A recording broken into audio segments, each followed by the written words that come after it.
In the wake of the 2016 American election, several changes occurred in the country. One of the more highly publicized and celebrated of these developments was California's legalization of marijuana for recreational use. While the objective impact has thus far been quite subtle, a small number of people who live in the San Francisco Bay Area have credited it as being responsible for the rise of a curious urban legend. The details of this story often shift depending on who is offering it or when it is being told, but one element remains unchanged throughout each telling. They call it Heaven's Herb. You may have already heard this tale. If you haven't, it's simple enough to follow. A grower of Mendocino County had supposedly been trying to breed a new strain of cannabis and had inadvertently unlocked a dormant piece of genetic code. Accounts vary on how this occurred. Some claim that it was a freak mutation, while others offer laughable descriptions of dark magic. But in any case, the end result was allegedly a fragile yet fast-growing plant said to foster a state of blissful euphoria in anyone who consumed it. This effect was claimed to be so profound that people would quite literally forget their troubles, emerging from their intoxication with a new, often completely serene outlook on life. Of course, no such narrative would be complete without an unlikely twist toward the macabre, and this one is no different. It was eventually revealed, although by whom nobody ever seems to know, that the sickly nature of this botanical anomaly was such that it required fresh blood for nourishment. Seeing the growing demand, its creator took to slaughtering immigrants and drifters using their still warm corpses as well springs for the crop. The question of why this farmer immediately resorted to human sacrifices has not been answered and tends to draw irritated glares from storytellers. It took the disappearance of a wealthy college student before law enforcement got involved, after which the plot was exposed, the murderer was jailed, and the remnants of the harvest were burned, although rumors still persist that a few seeds survived, having mysteriously vanished during the investigation. Very little about the story stands up to any sort of scrutiny, and yet it always seems to arise during those moments when smoke-induced paranoia levels are at their highest. I have personally heard versions in which ground-up bones were used as fertilizer, and one particularly embellished rendition included a decapitated head being employed as a makeshift flower pot. The reactions people have to each retelling are entirely predictable, too, usually ranging from affected fear and sarcastic eye rolls to exaggerated amusement that's meant to disguise genuine unease. It wasn't until a few weeks ago that I encountered a response which at all surprised me, and the speaker's single sentence was the catalyst for what would become an utterly horrifying ordeal. Heaven's Herb isn't weed. I had been spending the evening at my friend Robert's house, drinking away the tension of the simultaneously stressful and monotonously dull work week.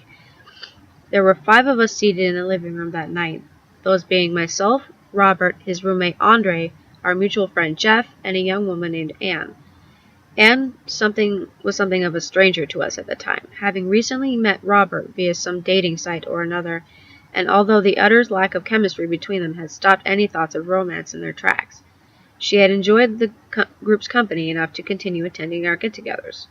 It was she who had offered the statement in question, after the presence and subsequent lighting of a glass pipe had prompted yet another recital of the urban legend. Jeff, who had been offering the tale, stopped as soon as he was interrupted. "What do you mean?" "Heaven's Herb isn't weed," Anne said again.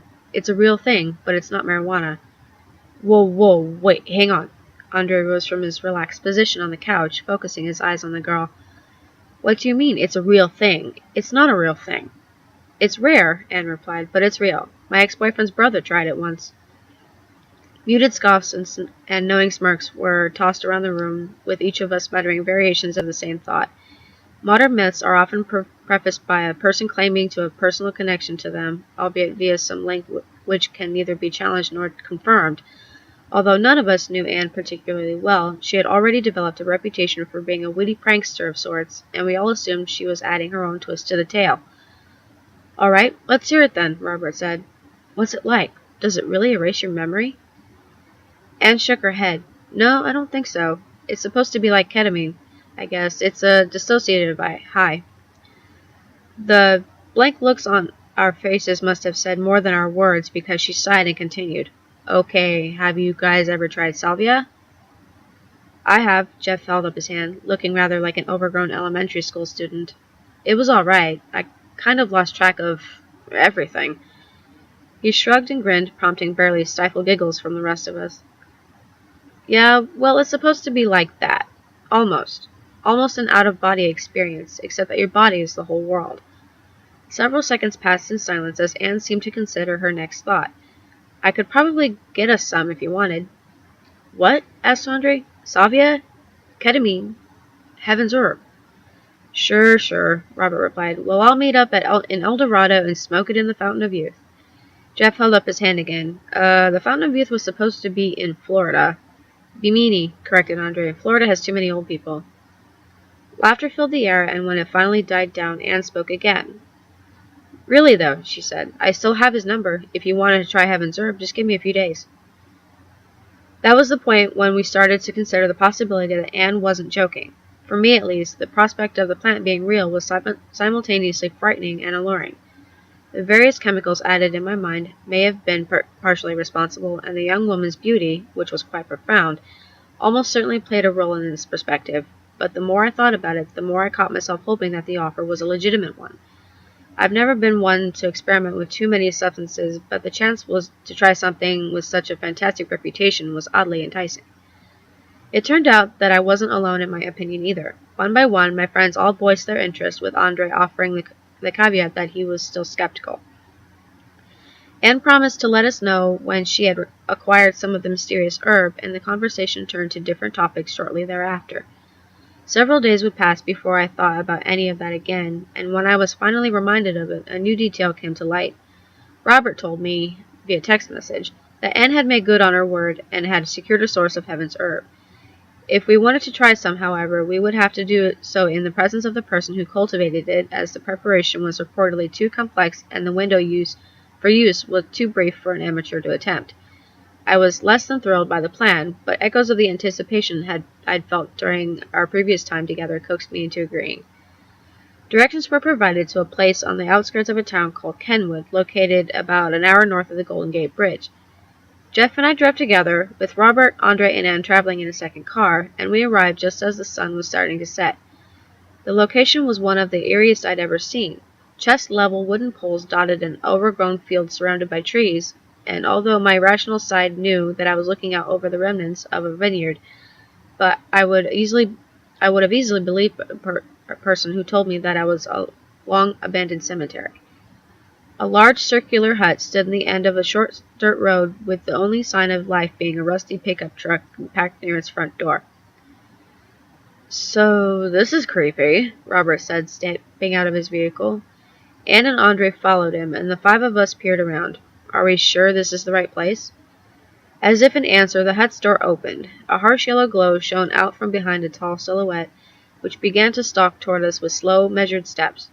Someone behind me, I didn't turn to see who, quickly stumbled backward, putting Robert's car between them and the approaching figure. Eventually, as the light of dusk filled in the contours of his face, the shadow was revealed to be an olive-skinned man with an unkempt beard. I could feel him appraising each of our group as he drew closer, and when finally spoke, it was to the newest member. You Anne? The man asked. You Eric's friend? His voice was colored by an accent that I didn't immediately recognize, but which I assumed to be Mediterranean in origin. Anne nodded. You're Yanni's? For a few tense moments there was no reply. You said 4. 4 plus me, Anne answered. We have the money. She reached into her purse and produced a short stack of bills. I had been told nothing about what I needed to pay, so I assumed that I would be expected to reimburse the young woman later. In truth, the thought was a welcome return to normalcy, as I had been growing more uncomfortable with the situation by the second. The man, Yannis, took another step forward, practically snatching the cash from Anne. He counted through it with practiced motions, then visibly relaxed. Okay, come inside. Without waiting for any of us to respond, our host turned and strutted back toward his dwelling, pausing at the door to allow my friends and me to enter before him. The interior was strangely decorated, but not unwelcoming. A half-dozen enormous cushions formed a ring around a low table at the center of the single room, the walls of which were lined by plastic-covered planters. Each box had a bright lamp shining into it, the source of the light that I'd seen, and narrow, spindly leaves were just barely visible through the dew that clung to the transparent sheets. The aroma of moist soil reached my nostrils, as did the earthy stench of the compost, but I dismissed them as Yannis gestured for us to sit down. He did not join us, instead walking over to a miniature refrigerator near one section of wall that not occupied by his farm. "You want drinks?" he asked. "No caffeine." When nobody answered, he just shrugged and returned to the group, then lowered himself onto the one cushion that had been left vacant. "Okay, you know the story?" Andre let loose a derisive snort. "Yeah, watering the marijuana with blood? Yeah, we heard it." "Not that bullshit," Yannis replied, his face contorted into an expression of distaste. "This is not marijuana. This is Amrita." At the mention of the word, Robert seemed to perk up. "What, like ambrosia? The food of the gods?" "Yes!" For the first time since our arrival, our host smiled. "Your friend is smart. The gods would feast on ambrosia and be given eternal life. Just a myth, but some truth inside. You drink a tea made from Amrita, you feel like a new person. All your aches, gone. Your sadness, gone." "Sounds like Percocet," muttered Andre. "I didn't come all this way for some prescription painkillers." If Giannis heard the grievance, he ignored it. "Bees would make honey from the flower of Amrita, ambrosia. Ancient Greeks would make mead from the honey, nectar." "Isn't—" Jeff began only to cut himself off. Giannis turned to stare at him. "Sorry, I just thought mead was a Norse thing." "Mead came before wine in Greece," the man replied. "Honey can heal and cleanse. Amrita honey can do more. The tea, it does most of all. Once you drink, you are different. You're cured." There is scientific evidence for many of the claims made about various narcotics. Marijuana is said to slow the growth of cancer, for instance, and psilocybin, the active chemical in hallucinogenic mushrooms, has shown promise in fighting depression. Even so, the idea that a tincture made from a mystical leaf could somehow offset every ailment struck me as being absurd. I began to suspect that Andre was right, that we were about to imbibe on a beverage which mimicked a refined opiate. Anne shifted on her cushion. "So how is this going to work? You make the tea, then we all drink it?" "No." Yannis' single flat syllable called my attention back to him. "I will not drink. You will be asleep. I will wait for you to wake." "Hey, no, hang on." Andre moved as though readying himself to stand. "We're not going to pass out while you hang around and whatever." "Calm down," Jeff murmured. "What, you're okay with this?" The young man folded his arms. "How do we even know what's in this stuff? If we're drinking, he's drinking." Yannis shook his head. "Amrita requires a chaperone." "Yeah?" Defiant though he sounded, there was a tremor of fear in Andre's voice. "Well, maybe I'll be the chaperone then, if it's so damn important." Robert shot a glare across at his roommate. "You're being a dick, dude." "No, you know what? Screw this." Andre pulled himself to his feet. "This is sketchy as hell. Let's get out of here." He waited for a moment, but none of us moved to join him. "Fine. Have fun getting robbed. I'm taking a lift back." Nobody answered, and following a pointed slam of the hut's door, our number was one fewer. "Sorry about him," said Robert. "He didn't mean—" Giannis held up a dismissive hand. "Just as well. Resisting Amrita can be dangerous. You must be willing to let it take you." He stood up then and moved across to one of the nearby planters. A faint scent filled the air as the plastic was pulled aside. Its sharpness reminded me of basil, although the leaves that Giannis retrieved bore no resemblance to the herb. They were very long and equally as thin, with slightly serrated edges and a waxy sheen to their surface. Although of verdant green at first glance, hints of violet, subtle enough that they might almost have been a trick of the light, were visible beneath the surface. The cuttings were placed on the table and were soon joined by a hot plate, a frying pan, and a wooden board, and a scalpel. 4 ceramic mugs were added to the collection next, each of them having been filled from an electric kettle. Giannis spoke in low tones as he made his preparations, as we all watched with interest as his hypnotic voice filled the silence. "The origin of Amrita has been lost to time. It appears in many legends. Homer wrote of it as being made into wine with the color of a rose. The Rig Veda mentions it as soma." Giannis placed the frying pan atop the hot plate and the dial of which he turned to the highest setting. It was grown by the Greeks, Indians, and Egyptians, never in great quantities, never more than was needed. He took the scalpel between his thumb and forefinger, and after laying out the leaves on the wooden board, made a single perfectly straight incision down the center of each one. The bitter scent grew in strength, making my eyes water and the skin of my face start to tingle. Seeds traveled with healers and prophets. They were brought to the Israelis. They were brought to the Druids. They arrived in South America with the almanacs. Every culture has tasted ambrosia. Few remember it, but legends of its power remain. As the air started to warp and dance above the frying pan, Giannis slid the leaves onto its surface. Their color began to fade almost immediately, shifting from green to brown.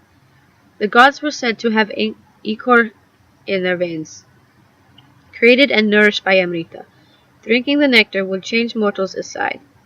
Some achieved enlightenment, others found a connection with each other. In all cases, the ecstasy was unmatched.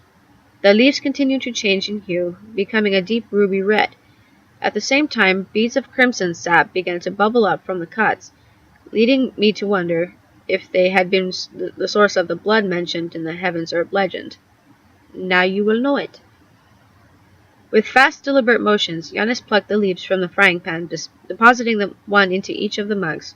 Tendrils of pink swirled out in the water, grasping like ghostly fingers at something unseen. For a moment I imagined hearing whispers, beckoning me from almost beyond the reach of my perception. Drink.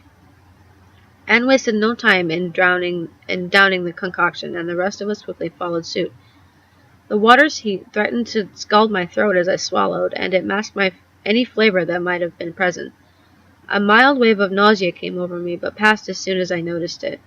Beyond that, I felt nothing out of the ordinary. After a few minutes, Jeff peered down at the remnants of his drink. Are you getting anything yet? Nope, answered Robert. He glanced over at Giannis. How long is it supposed to take? The man spread his palms and shrugged. It will happen when you are ready. Relax. Whether as the result of impatience, anticipation, or the fear of what might be ahead, I felt myself growing anxious. I shifted on my cushion, adjusting my legs from one position to another and back again. My motions prompted my nervousness rather than any search for comfort.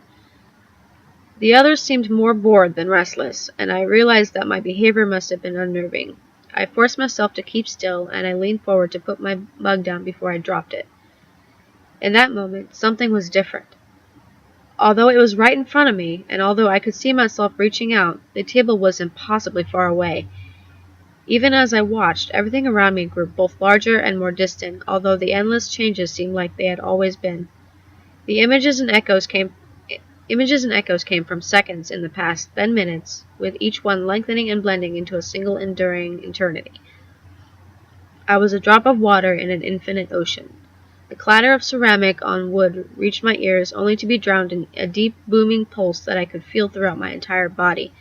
My enormous hands turned in front of me, their presence little more than two shapes on the horizon, and as I struggled to understand, I fell backward into darkness. The world was gone. There have been two occasions during my life when I have been unconscious. The first occurred when I was a child, after a bite from a brown recluse spider resulted in my needing surgery. The second came over a decade later when I got my wisdom teeth removed. During each instance, I was completely unaware, and yet an almost unnoticeable sense of existing still remained. I persisted without being present, somehow knowing what an ascent from the unfathomable depths would let me once again inhabit both my body and my mind. There was a threshold at the surface, one which stimulants had kept me from crossing while I was awake, and which the anesthesia kept me from approaching during my periods of oblivion, on which the smallest of ripples made it known that I was still alive. That same sensation came to me during the eons when I was under the Amrita's spell. When I finally awoke, something was different yet again. My next memory is of staring up at the hut's ceiling and slowly realizing that my eyes had been open for long enough to make them feel dry. I was vaguely aware that I had been seeing, but that the sight simply hadn't registered. Remembering how to move my limbs, I took a strange amount of effort, but when I finally pushed myself upright, It was like emerging into a kaleidoscope of simultaneously soothing and inspiring color and sound. Details I had previously taken for granted, or simply overlooked, stood out as being just as obvious and important as the ones that demanded my attention. I could hear the quiet thrum of Giannis's refrigerator behind the relaxed moan that escaped Anne's lips as she stretched and smiled. I noticed the flecks of gray in Robert's blue irises as quickly as I saw that he was watching me. The smell of my own sweat mixed with the heady earthen scents in the room. The air felt warm and welcoming, and I could even detect the texture of the fabric that made up my clothes. "You want drinks?" I turned to see our host grinning as though silently laughing at a joke, and I felt my own face mimicking his. "Caffeine is okay now." "This is amazing," Jeff whispered. I'm here. I'm here." Giannis nodded. "Emulator brings you life. More than that, it brings you eternal life. Now you are awake. You will stay awake until new problems cloud your mind." He looked from Anne to Robert and then to Jeff. "You are new. You are new. You are new." At last, his gaze fell on me. "You resisted. Probably still feel good, but not best." He smiled and shrugged. "Maybe next time. You want drinks?" This time, we all readily accepted the offer. We were handed cans of off-brand cola, cold to the touch and slick with condensation. The hiss and snap of the tabs being opened was followed by the twin fragrances of sugary syrup and acrid carbonation, and the once familiar sensation of the bubbles crackling on my tongue was like a wholly new experience. My throat burned slightly as I swallowed, a lingering result, I thought, of the tea's intense heat, but even that felt oddly enjoyable in a way. I registered the muted pain easily enough, yet regarded it as being more intriguing and uncomfortable. It was only as I tilted my head back to drain the rest of my beverage that an unpleasant cramp formed in my neck, and my wince drew a knowing look of sympathy from Giannis. "You see, you resisted." "What does that mean?" asked Robert. "Resisted?" Rather than sounding like a challenge, the question came out as being guided by genuine interest. Giannis shrugged again. "Some people hold on. They do not let Amrita take them all the way. Sometimes they move a little. One man, he tried to go for a run." A single snort of laughter punctuated the sentence. "Rare, but Amrita requires a chaperone." The conversation continued a while longer, covering subjects that would have been incredibly dull on any other evening. It was Jeff who finally thought to ask how long we had been asleep, and he reacted with amused confusion when Giannis checked the time on his smartphone. We all had mobile devices, of course, but none of us had thought to look at them until then. Our slumber had lasted just under an hour, despite seeming to have taken an entire lifetime. The total lack of any recollection from that span once again made me think of the urban legend, and of the memory-erasing properties Heaven's Herb was reputed to possess. Having tried it for myself, I understood the truth about the tale. Amrita didn't expunge one's experiences, nor even lessen their impact. It merely made them feel almost like they had happened to somebody else. It was like being spiritually and emotionally cleaned, allowing one to examine and embrace everything as though for the first time. Unfortunately, some inner part of my mind had remained untouched by the renewal, and the stiffness in my neck was a reminder of that. I didn't know how Giannis had been able to tell that I'd fought the effects of the drug, but his statement had every appearance of being correct. While my friends delighted in their carefree contentment, my own felt incomplete. I was the happiest and most relaxed I could ever remember being, but it still seemed to pale when compared to the pleasure I saw in the faces surrounding me. I resolved to stay and talk with our host, and hopefully understand what had happened. Night had well and truly fallen when we made our way outside. It seemed that Andre had been true to his threat about leaving us because he was nowhere to be seen. Attempts at calling him, both with voices and cell phones, went unanswered, leading Anne to joke that the young man would be nourishing the next crop of Amrita. In truth, we all knew him to be temperamental, and we expected him to refuse contact until his ire had cooled. Robert said his farewells to me, and after confirming that he would be able to safely drive, he ushered the other two into his car and departed for San Francisco. I had scarcely opened my mouth when Giannis began to speak. I know what you want to ask. Why did Amrita not take you? I nodded, and the man continued. Who can say? Maybe fear, maybe doubt, maybe too strong coffee at work. A smile pulled at the corners of his lips, but did not reach his eyes. Maybe you were just not ready. You feel good, though. I nodded again, and Giannis' smile expanded. Good. Stay some time before you leave. Look at the stars. Easier to see them here than in the city. With that, he left, retreating from view and closing the door behind him. The sky was certainly more brilliant than I could recall seeing before, though I was unsure if the location of the effect of the herb was responsible. I wandered in slow steps, admiring the heavens and drawing my own constellations between the sparkling motes. My aimless path took me into the deserted vineyard, where I paused to inhale the perfume of grass and decaying wood. I might have stayed there longer, but a flicker in my peripheral vision pulled my focus back to the hut, drawing my attention to a crack between two sections of its wall. A narrow beam of light was being cast outward, and growing in that illuminated space, I saw the delicate shapes of slender, shiny leaves. I had yet to see them whole or unobscured, but the features of Amrita were unmistakable. Given how extensive and developed his indoor farm had been, I doubted if Giannis knew that a sprout had escaped it. Even so, I crept forward as quietly as I could, hardly daring to breathe as I drew closer. A piquant aroma called me as I brought my knees to the ground, likely more a memory than something I could actually smell. I had only intended to look, to verify what I had found, but my hands moved on their own, plunging into the dirt beneath the plant, pulling it up from the earth. My pace was hurried as I walked to my car, though I measured each stride to keep from being audible. I kept my prize steady in one palm as I pulled out my keys, then secured myself in the driver's seat before finally exhaling. Traces of soil fell from between my fingers, and for the first time I considered how best to transport the fragile treasure. A vacant cup holder might have worked as a temporary container for the spring, but I worried that safely extracting it later would be a challenge. Finally, seeing no other option, I removed one shoe and deposited my charge within it, then held it between my legs for the entire drive home. A journey of about 75 minutes brought me back to my apartment in Concord, a town located in the eastern section of the Bay Area. Although I worked in the city, rent prices have long been so exorbitant that anyone who wished to live without roommates was forced to find housing elsewhere. I sat for a few minutes after my car's engine had rattled to a halt, contemplating what I had just done.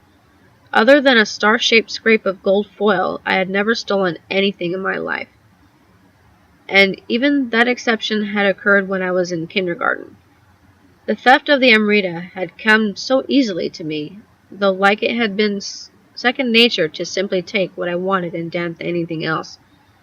Rationally, I knew that I should feel ashamed, yet no guilt haunted my conscience, nor any remorse. I felt only satisfaction at having escaped without being caught. I reasoned that since Giannis had likely been unaware of the plan, I hadn't really done any wrong, but that explanation felt like a lie. Still, I slept soundly that night, having gently placed the herb and its soil into an empty soup can. The following Saturday brought profound meaning to the term, the dawn of a new day.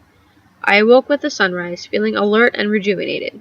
The tightness in my neck remained, but beyond that trivial detail, every fiber of my being was eager to leap up and explore all that the world had to offer. Although I had no intentions of using it, I checked on the Amrita as soon as I left my bedroom, and I was pleased to see that it looked healthier than it had the previous evening.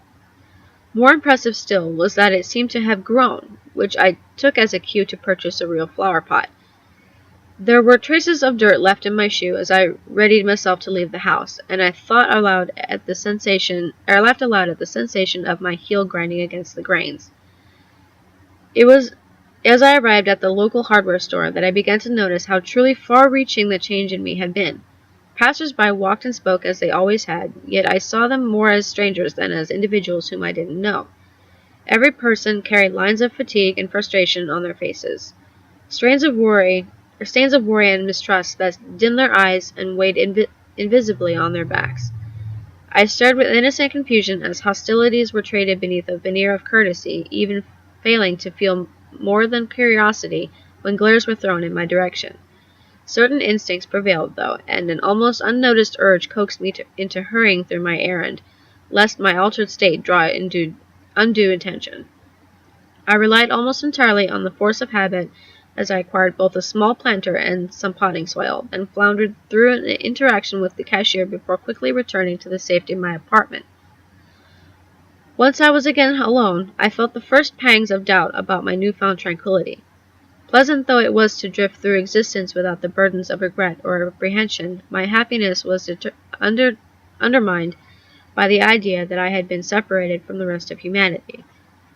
An impulse to dismiss my discomfort pushed in my mind as I transferred the Amrita to its new container, but that apathy stayed just out of reach. Worse still, I could think of only 3 other entities who might sympathize with my plight, and contact from 2 of them had been uncharacteristically lacking since we had parted ways. In the past, Jeff had always made a point of confirming my text message that his traveling friends had arrived at their destinations, and Robert was notorious for posting amusing images and news articles to his various social media accounts, yet both of them had been silent. This muted anxiety grew as I dialed each of their telephone numbers and was amplified again when neither call was answered.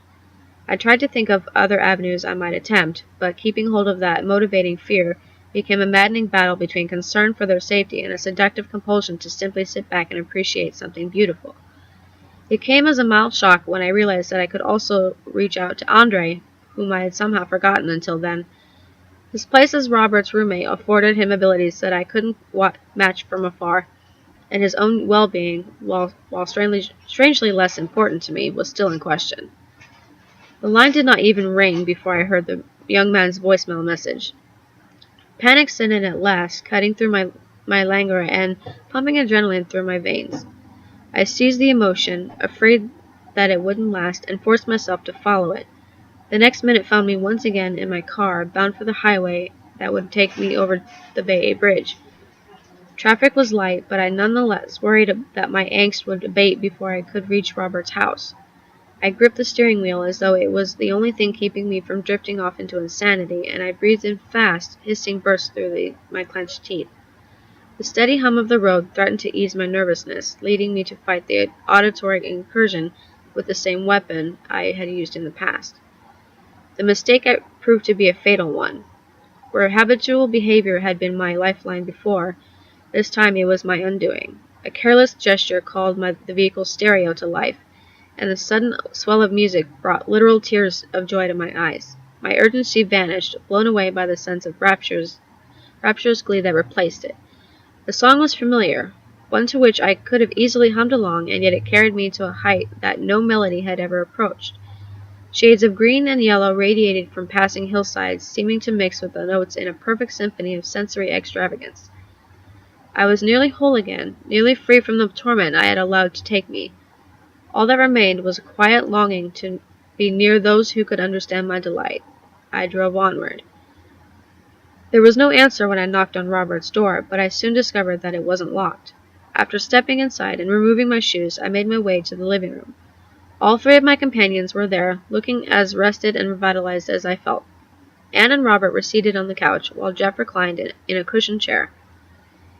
"Hey, it's great to see you," said Jeff. "I feel amazing." Anne's smile lit up the room as she offered her agreement. "Me too. Everything is so real." "Have you eaten anything yet?" asked Robert. I realized that I hadn't. "Oh man, you won't believe it. There are actually flavors to stuff." "I like the smells," Anne purred. "They're all so different. They're all unique." Jeff inhaled deeply, having apparently been encouraged by the young man's words, and I felt myself emulating him. The scents of chocolate and floral air freshener flitted beneath a light layer of dust, their combined bouquet sending a shiver of pleasure down my spine. I sank down onto the couch next to Anne, close enough that I could feel both the warmth of her body and the fine hairs on her arm. Though I can't recall how it happened, I became aware that my lips were touching hers. She laughed as she kissed me, filling my mouth with hot air and tasted like peaches. Our tongues touched against each other while the conversation went on around us. with Jeff and Robert continuing in their descriptions of all that they had experienced.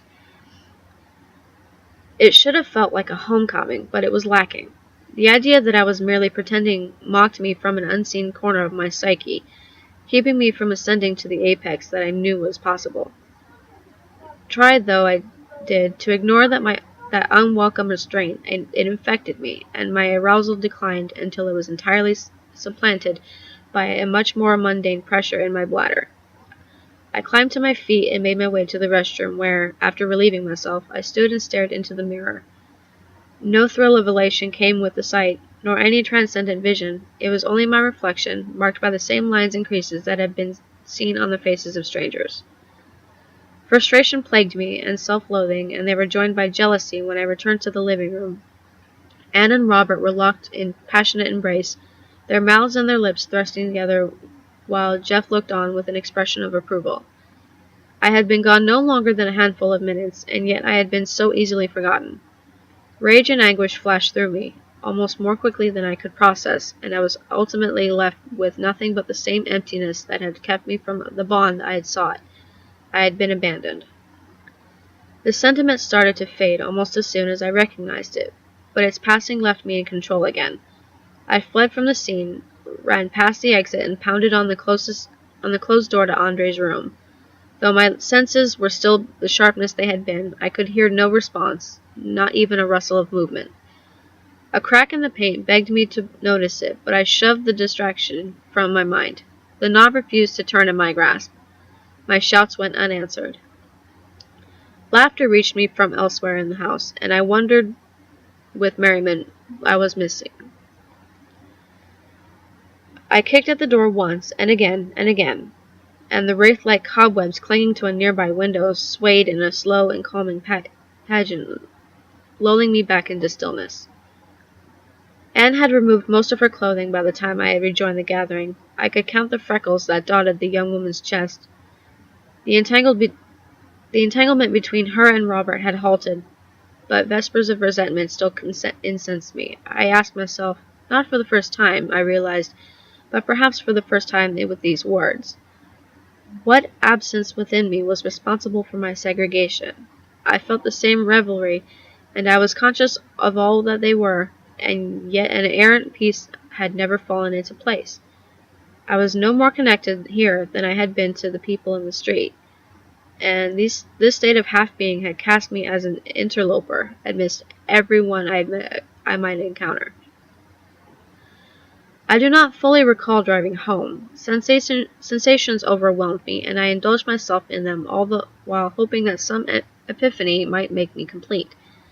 It never came, and as I neared my front door, I could think only of Giannis's casual comment. You resisted. Probably still feel good, but not best. Maybe next time. Those words continued to resonate as the day passed and the sun set, and by nightfall I had come to one conclusion that I had been avoiding. Only one solution was available to me, and it was nestled in the pot I had purchased that morning. Deciding to use the Amrita on my own was more difficult than I had imagined it would be. The preparations would be easy enough to mimic, but the warning that its consumption required a chaperone gave me pause. It was only after I had sat for a time in the darkness staring directly at the plant that I began to feel more confident. There were whispers speaking to me. Perhaps just the blood rushing in my ears, but maybe the sound of the herb growing that offered the encouragement I needed. I set my kettle to boiling, then selected a leaf that looked to be about the same size and shape as those with which my friends had been presented. The sharp aroma filled my apartment as I sliced the cutting down its middle, and I watched with the beginnings of awe as its color shifted from green to red on my skillet. When the ruby beads seeped up to the surface, I pulled the leaf from the heat and deposited it into a waiting mug. The tendrils of pink explored the steaming water, and after steeling myself for the burn that I knew was coming, I downed the tincture in a single swallow. My bed was not as soft as Giannis's cushions, but it was enough. The world stretched out in front of me. I surrendered to the darkness. There is an effect present only in dreams that can alter what a person thinks has occurred. It mirrors a sensation of remembrance, but attaches itself to new images and feelings. This phenomenon can screw the progress of time and rearrange events, or even influence the unwary into drawing connections between unrelated concepts. The opening of a book might lead to the closing of a door, and this will make perfect sense even, or especially, if the dreamer had first closed the same door on their own. Someone half asleep but dreaming might trick themselves into following a given thread of thought, only to look back and find that they were lost in a tapestry of nonsense. Nightmares in particular bring a menacing element to this experience, as they snare the victims in an inescapable weave. Attempts to break free only tighten the bonds, and the terror persists even in waking. I did not dream while being held by the Amrita, and I remained trapped nonetheless. But my first thought upon coming back to the world was that my throat hurt.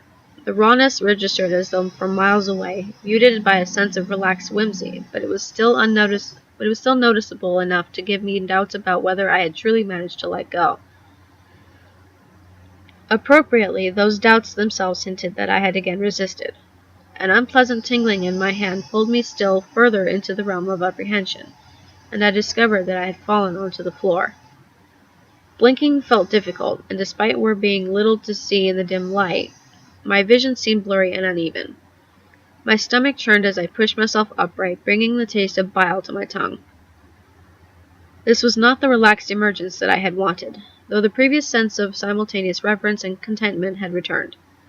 I held my arms out, stretching, but stopped them when my fingers encountered an unexpected object next to me. Somehow I discovered my mug had been knocked to the carpet. Its presence struck me as delightfully peculiar, given that I had left it in the kitchen. I nearly stumbled over other items as I stood and walked from my bedroom, but when I finally turned on my living room light, I burst out into uncontrollable laughter at what I saw. My entire apartment was in shambles, with not a single one of my possessions having been left untouched. Furniture had been toppled, clothes had been thrown about, and the contents of drawers and cabinets had been strewn in every direction. Only one corner seemed to have escaped. Whatever force had done this, as I noted when I saw that the Amrita was still upright and intact, it maintained its place on the inner windowsill. A sentinel looking out over the carnage. My mood remained pleasant and jovial, but even that inner warmth could not mask the insistent alarm in my mind as I stepped gingerly over obstacles toward the plant. The shadows it cast seemed to have grown still longer, even though a brief look at my cell phone, which had thankfully remained in my pocket, confirmed that only an hour had passed. I had little time to contemplate that detail, however, as my attention was quickly drawn to the shallow scratches which had been made in the wall beneath the window. A still-capped ballpoint pen lay on the carpet, flecks of white paint clinging to its ends. I let loose a childlike giggle as I imagined the scenario implied that by that picturing someone so desperate to leave a message that they had forgotten the necessity of exposing the ink. The writing was indecipherable, little more than rough gouges in an arrangement of haphazard lines. Twice, then the author had failed, and their frantic thoughts were all but lost as a result.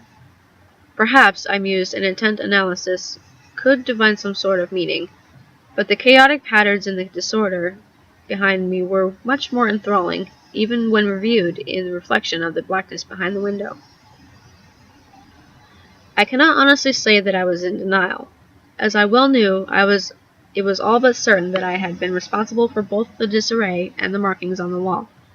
That conclusion slipped from my mental grasp each time it occurred to me, though always being replaced by either a new distraction or a wandering tangent, with even my few attempts at focusing doing little more than pushing the idea away.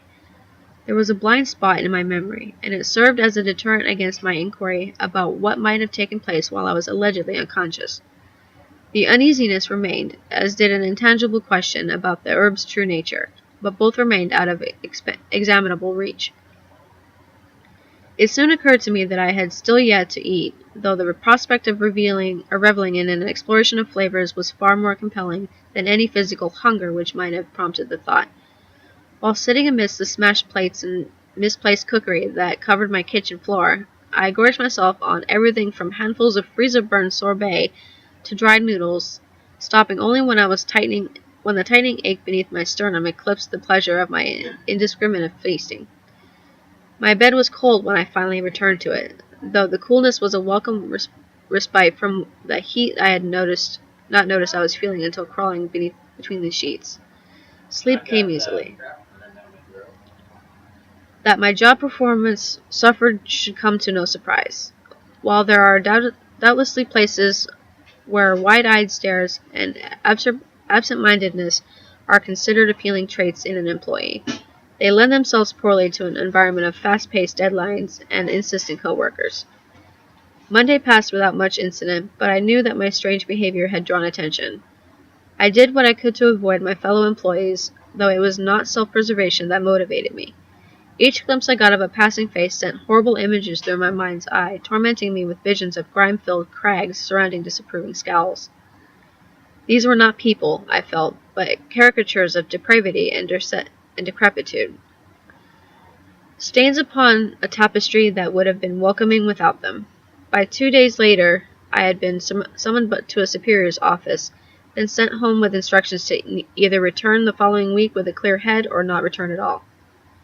In truth, I was relieved, as my existence had become little more than a sleepwalk through a barrage of hypnotizing senses, followed by a hasty trip back to the Amrita.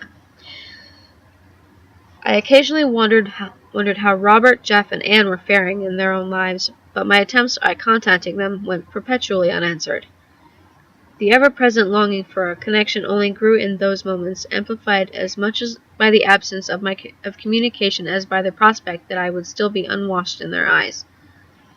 I questioned whether they would view me as I had those around me, or as an impure visage of ignorance and antipathy, or if that apparent rancor would even be evident to them.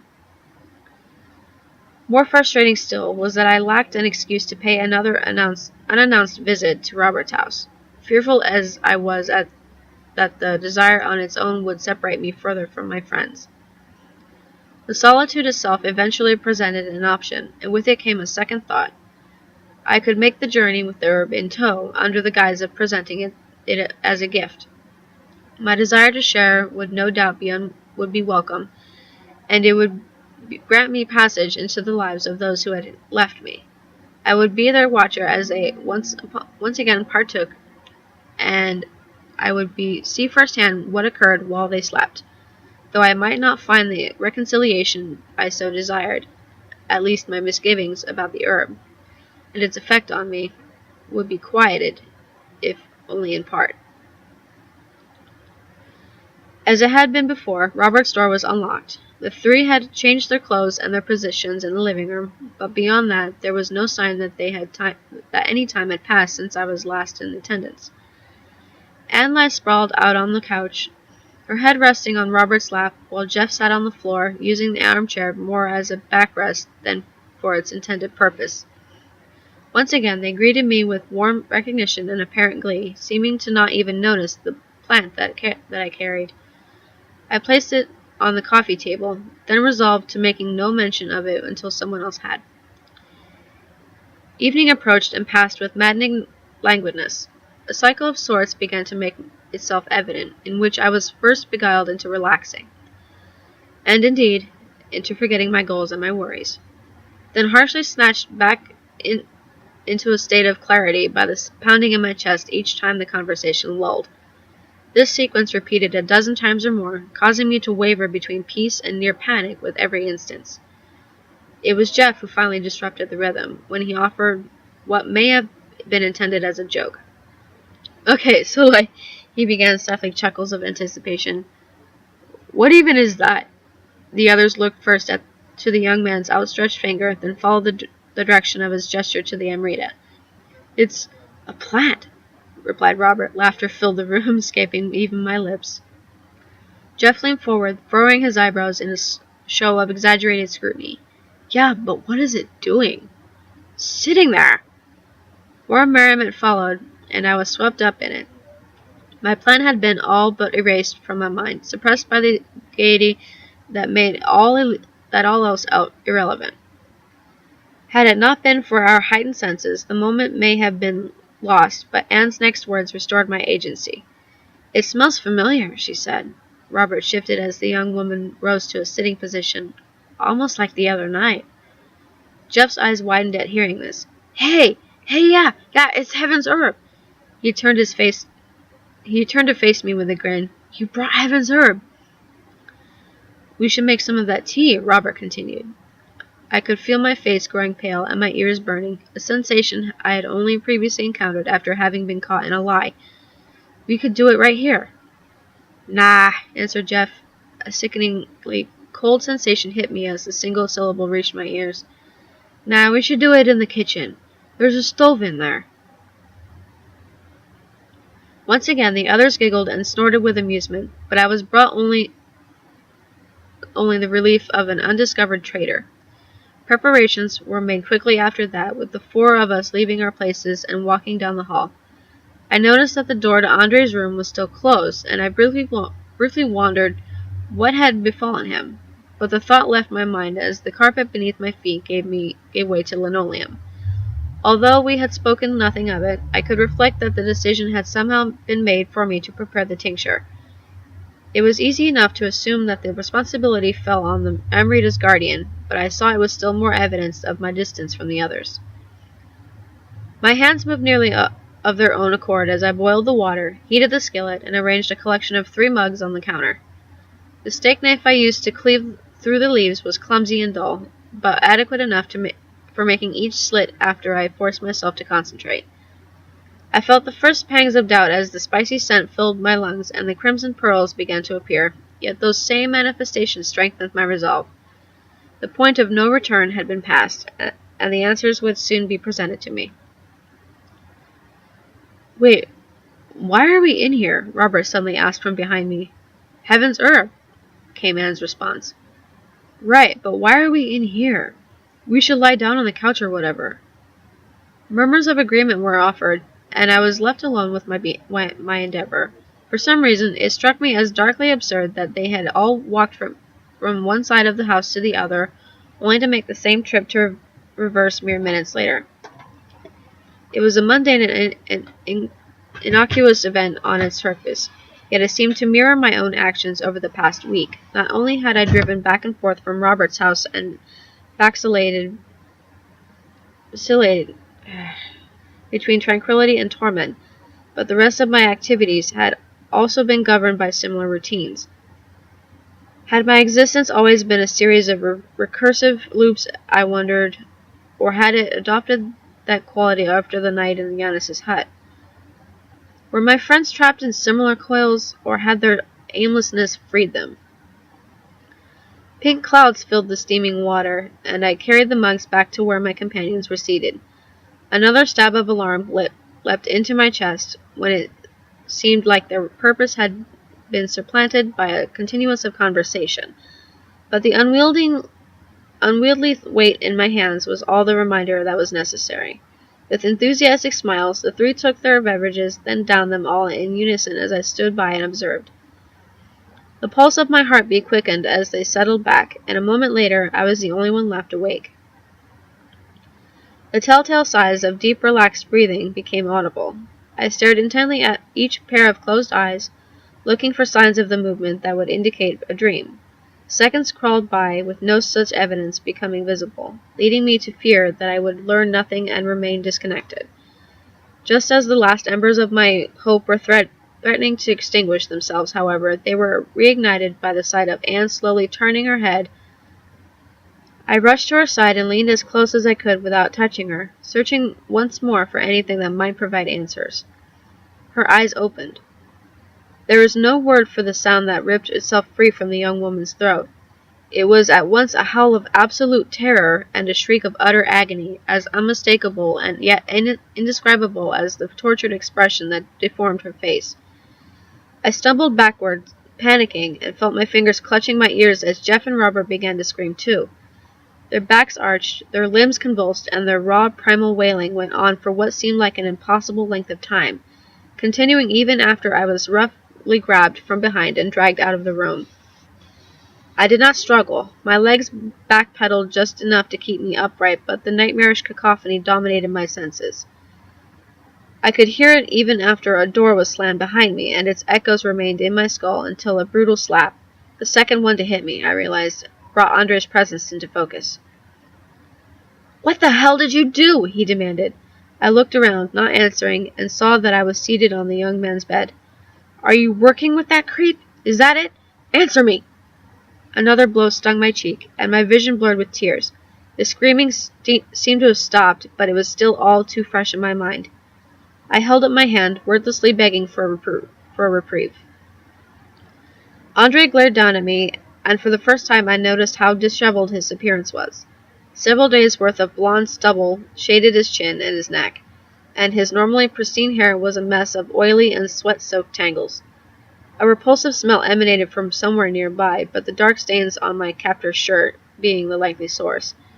He was illuminated only by a bare bulb from a desk lamp, which cast curious shadows like, "Stay here," the young man barked.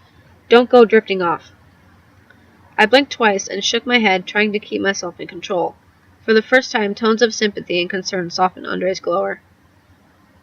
"Look, just hang on." He opened the drawer in his nightstand, pulling forth a large pocket knife. "This won't feel good, but it will help." A sharp pain flashed up my arm, and a line of blood followed the blade.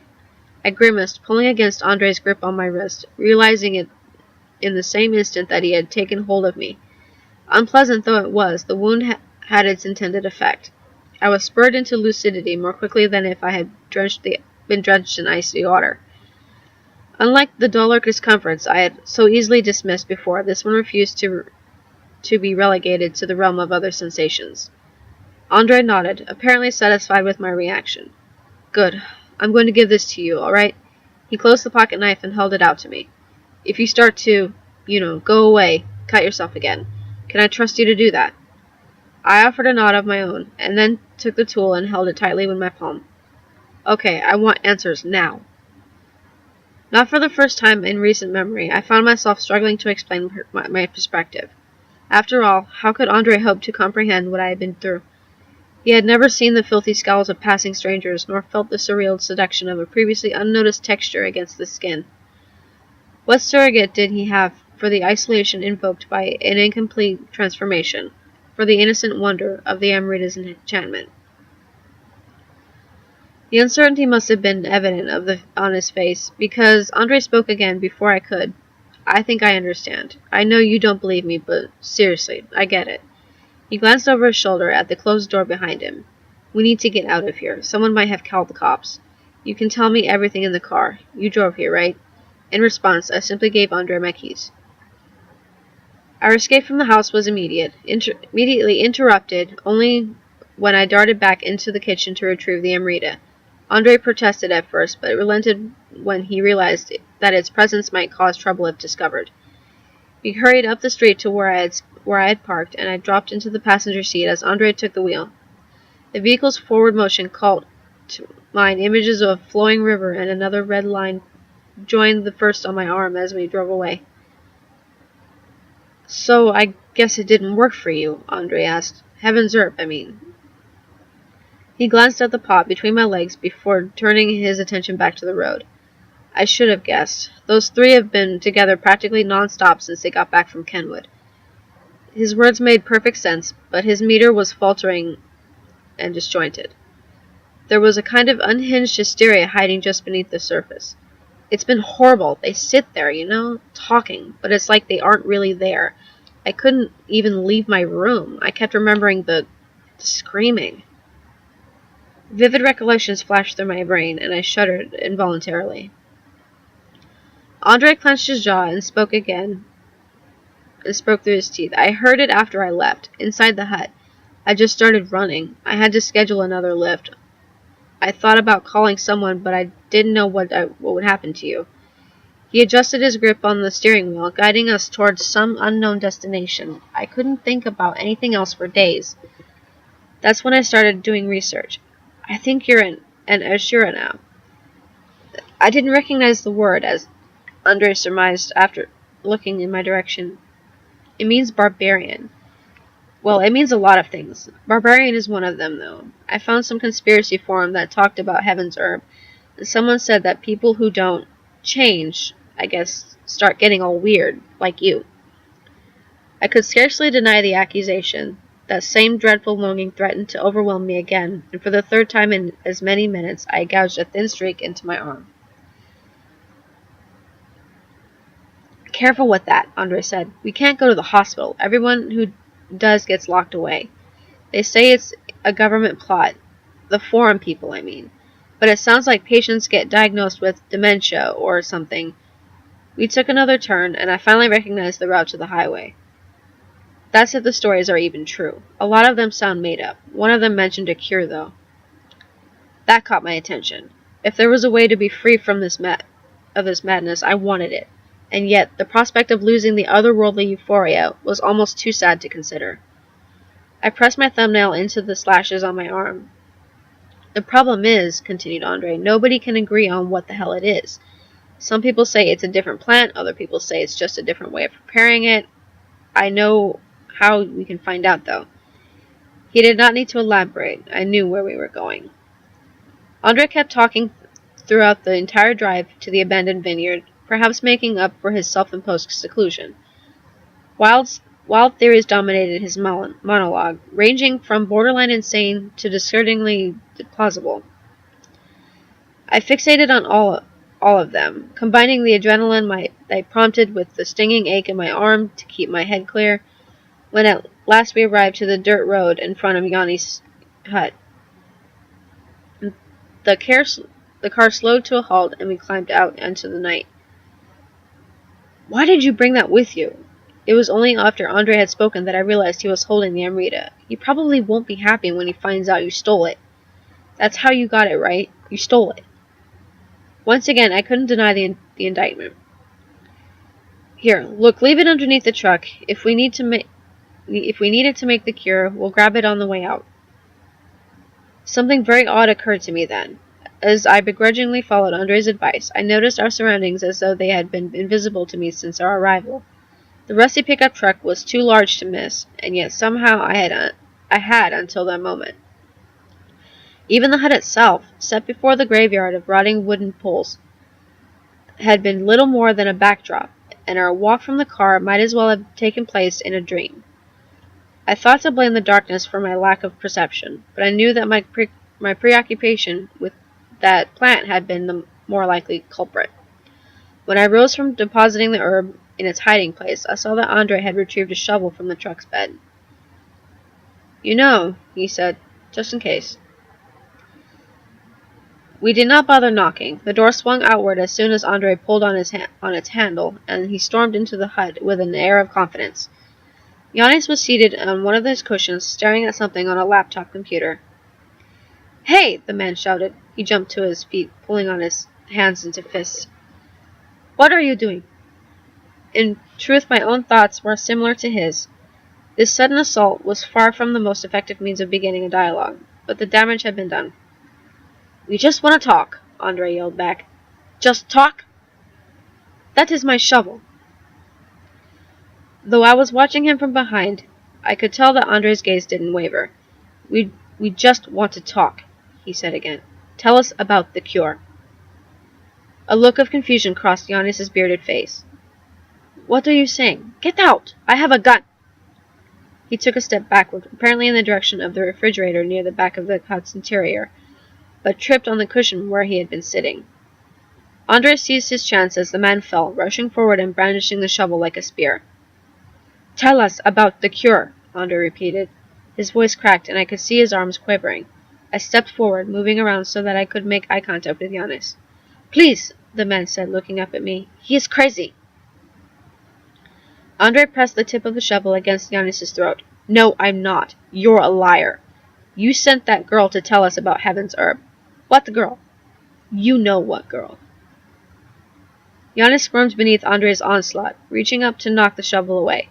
He rolled to one side and scrabbled on the floor, but was stopped by a savage strike to the back of his head.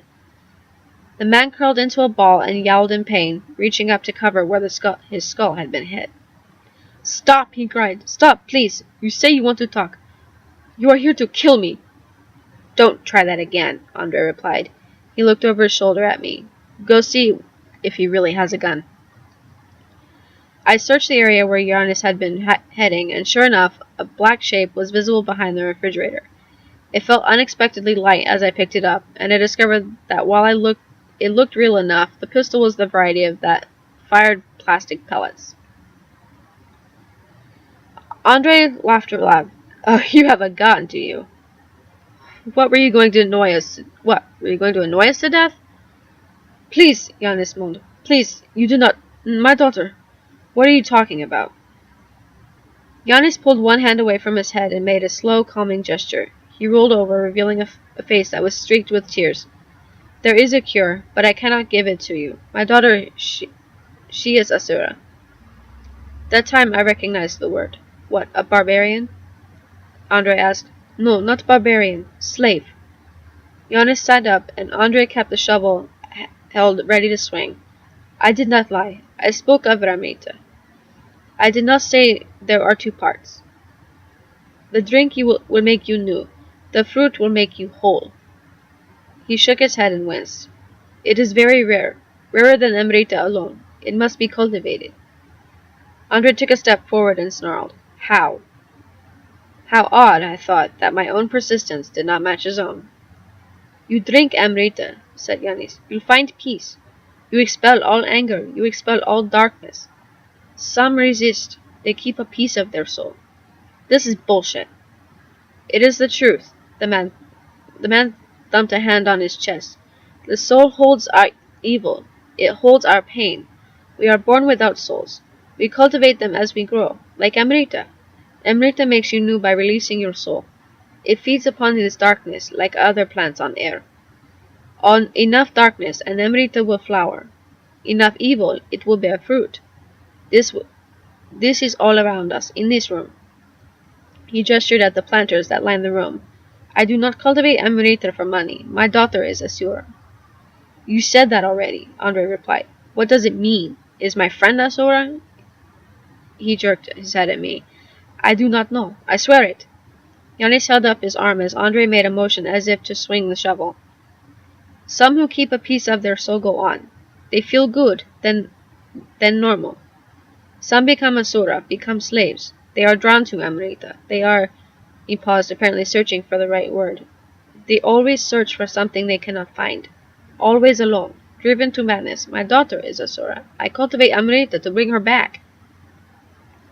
A moment passed in silence. "What about the others?" asked Andre. "They changed all the way." "Diva," answered Giannis. "They will stay at peace until cultivating new souls. They are like children, innocent, without guilt. This is eternal life, eternal youth. Amrita tea does this." "What," Andre faltered as he began to speak, "what happens if they drink more of it?" "They will die." Cold dread washed over me as Giannis continued. I could see Andre's grip tightening on the shovel's handle. "If Amrita cannot purge a soul, it purges life. Asura can drink again and again with no effect. Sometimes they do. They write poetry, they destroy anything to release their sadness. This is why Amrita requires a chaperone. Diva have no sadness to release." Andre stood perfectly still for several seconds. Then he turned to face me. "You killed them." The words came out as flat, dull tones. "Do you get that? You killed them." He stared into my eyes, visibly seething with anguish and rage. "What are you, deaf? Say something!" I could only stare back. "Your friend cannot speak." Giannis stood up behind Andre. "Asura are without voices." This statement seemed ludicrous, and yet, as I thought back on the days since first imbibing the Amrita, I could recall nothing that I had spoken aloud. Moreover, I had indeed been searching, and the scratches I had left on my wall could very well have been an attempt at letting my unconscious mind run free. Destruction had certainly come easily, though. I caught myself happily smiling at the image of my ransacked apartment, and it was true that I had been inexorably drawn to the Amrita. These inner epiphanies were interrupted when Andre howled with unbridled fury, bringing his weapon up over his head. I should have cowered or flinched, but my limbs didn't move. Perhaps I knew that nothing would befall me, because before he could swing, Giannis wrenched the shovel from Andre's hands and slammed it down with a sickening crack. Andre fell to the floor. His arms and legs jerked as Giannis brought the shovel down again and again, the sound of metal on bone giving way to wet crunches. Horror and revulsion gripped me as I watched, but as so many such feelings had before, they disappeared into a blur of fascinating sensations.